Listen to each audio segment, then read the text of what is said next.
आई बर का आपला देव बकासूर जेव्हा जेव्हा मोठ्या मैदान असेल तेव्हा हमखास सेमीला तर फायनलला कडनच गाडी येते आई. पण काय नशीब आहे बघ की आई. अरे बाळा, मैदानात आपल्या येतोय पण समाधान वाढतंय, पण पळून दाखवतोय. कडेला पळून जाईल ना तर मधनं पळून जाईल, पण पळतोय का नाही. बकासूरनं लय कमी लय आणि त्याच्या पाठीशी सगळी यायची. बकासूर आला तरी पब्लिक म्हणते की बकासूर आला, बकासूर आला.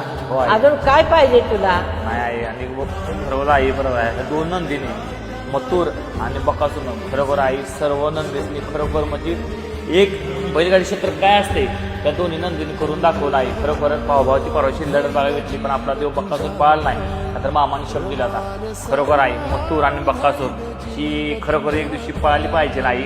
आता अनेक प्रेक्षकांमध्ये उत्साह वाढेल ही जोडी पुन्हा एकदा पळत्या म्हणून.